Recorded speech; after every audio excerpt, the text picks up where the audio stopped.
Hi అందరికి, నేను స్వరూప. Personal accident policy అంటే ఏంటో తెలుసా మీకు?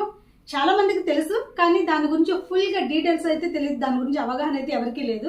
షార్ట్ వీడియోలో అన్ని డీటెయిల్స్ కష్టమవుతుంది కాబట్టి కీ పాయింట్స్ చెప్తాను, తర్వాత ఫుల్ వీడియో చేస్తాను అనమాట. సో దాని గురించి మీరు తప్పనిసరిగా డీటెయిల్స్ అనేది తెలుసుకోవాలి.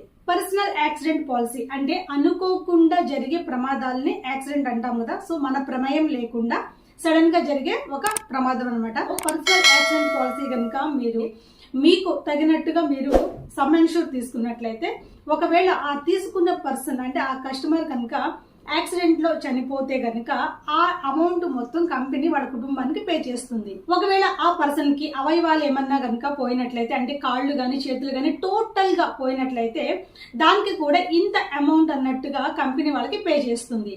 ఒకవేళ వాళ్ళకి ఆ ప్రమాదంలో దెబ్బలు తగిలి బెడ్ రెస్ట్ లో ఉంటారు కదా, సో అలాంటి వాళ్ళకి కూడా కంపెనీ వారానికి ఇంత అన్నట్టుగా వాళ్ళు కోలుకునేంత వరకు మనీ పే చేస్తుంది అనమాట. సో యాక్సిడెంట్ పాలసీ అనేది ఎవరంటే, కుటుంబాన్ని పోషించే వ్యక్తికి ఇలాంటి ప్రమాదం జరిగినప్పుడు వాళ్ళ కుటుంబం చాలా ఇబ్బంది పడుతుంది, చాలా బాధపడుతుంది అనమాట. సో అలాంటి వాళ్ళకి ఇలాంటి పాలసీ తీసుకున్నట్లయితే వాళ్ళ కుటుంబానికి అండగా ఉంటుంది అనమాట.